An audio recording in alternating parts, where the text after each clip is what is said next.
Good morning, dear children. Welcome to today's class. Let us continue with the ninth lesson, direct proportion and inverse proportion.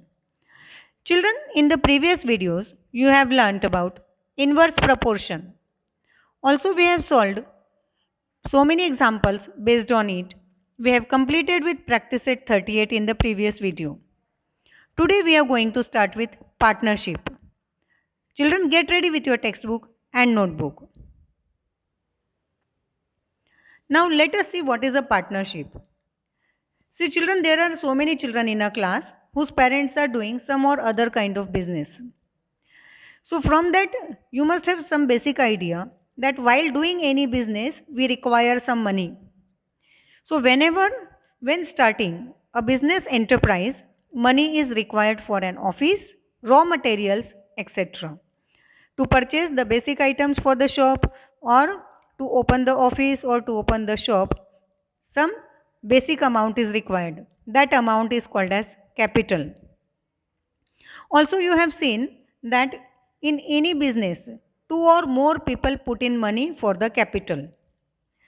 Because sometimes it happens the capital is very big, so two or more people they together start with the enterprise or a business. In other words, these people start a business by investing in a partnership. That is, they put in the money by their own and together they start with a big enterprise or business. In a business partnership, all partners have a joint account in a bank because as they are doing any business, they have to start with a joint account in a bank. The profit made or the loss incurred is shared by the partners in the proportion to the money each one has invested. That is, the profit or loss is shared in the same proportion as the investment. Just now we have seen that whenever starting with a business or enterprise, two or more people they put in money for the capital.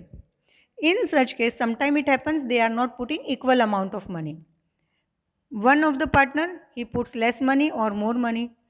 Then in such case, the profit made in the business is shared in the same proportion as they are investing in the business.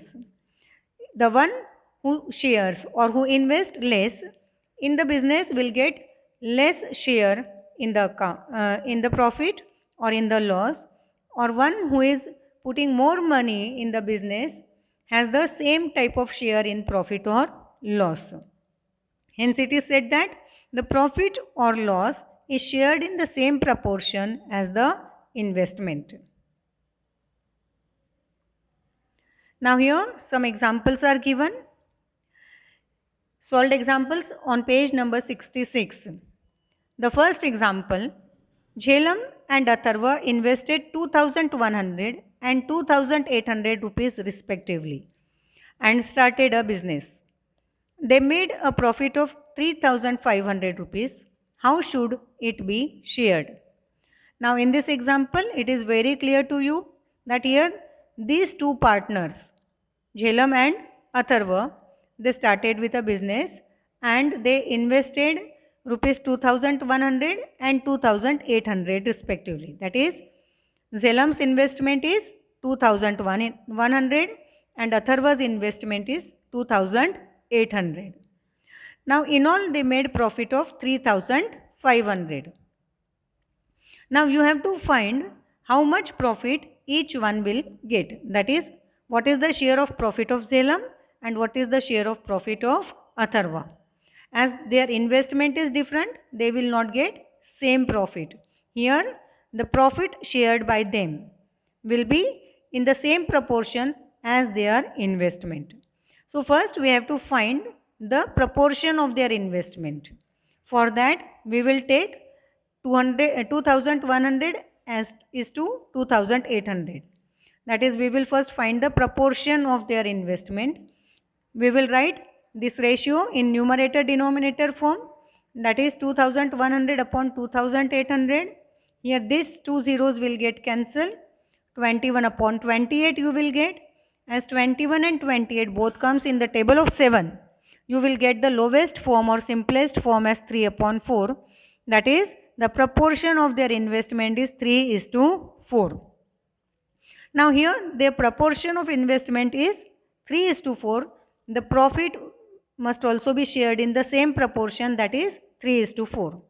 So we will consider, let Xelem's profit be 3x and Atharva's profit be 4x. Then we have to we know the total profit made by them, it is 3,500. So we will add their profit, that is 3x and 4x. So when you add 3x and 4x, you will get 3,500. Now here you got the equation. Now solve it. Now 3x plus 4x is 7x. Now 7x is equal to 3,500. Now divide both the sides by 7. Or here 7 is in multiplication. On the other side it will come in division.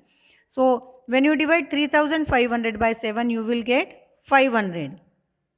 Hence x is equal to 500.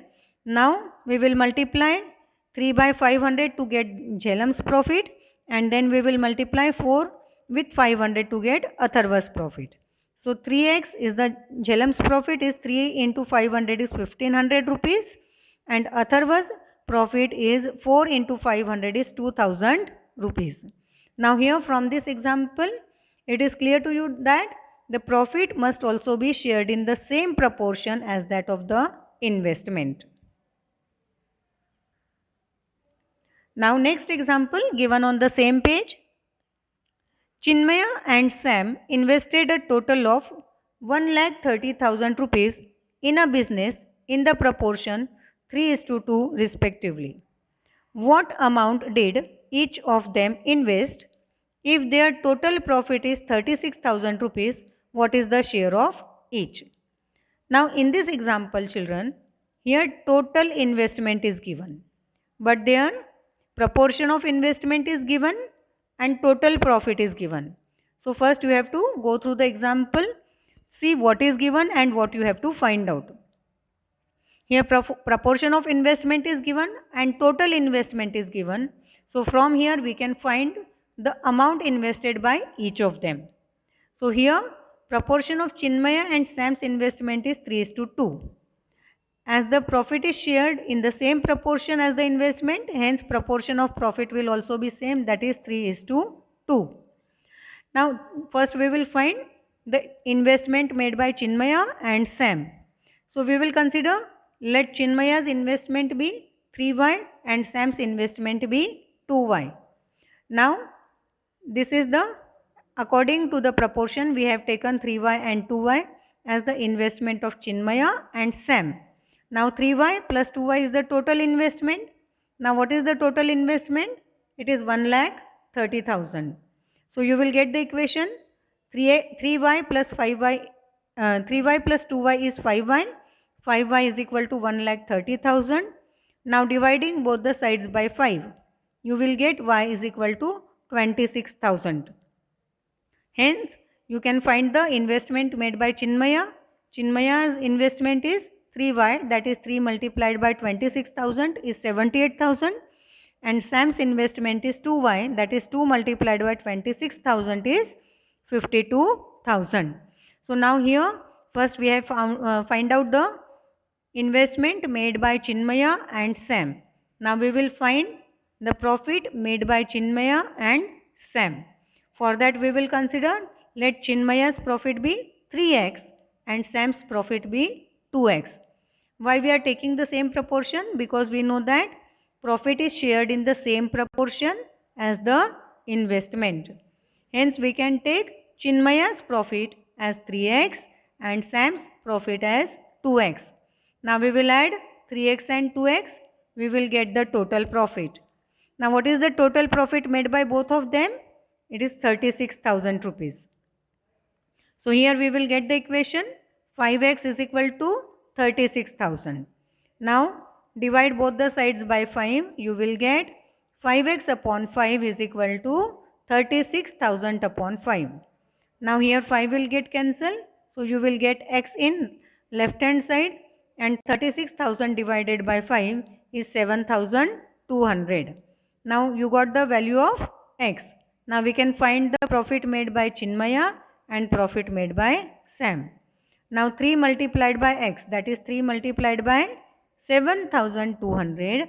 So you will multiply 7200 by 3, you will get 21,600 rupees is the profit made by Chinmaya, and 2x, that is 2 multiplied by 7200, it is 14,400 rupees is the profit made by Sam. So now children, I am repeating all the steps again here. Again in the example, what is given? Total investment and the proportion of investment is given. Also the total profit made by Chinmaya and Sam is given. You have to find the amount invested by each of them and share of profit of both of them. So for that we will consider the profit is shared in the same proportion as the investment, that is 3:2. First we will find the investment of Chinmaya and Sam. For that we will consider as 3y and 2y. Then add them, find the value of y, put it in 3y and 2y, you will get the investment made by Chinmaya and Sam. Similarly, you will do here, you will consider 3x and 2x as the share of profit of Chinmaya and Sam. Then you will get the equation, find the value of x, put it in 3x and 2x, you will get Chinmaya's and Sam's profit.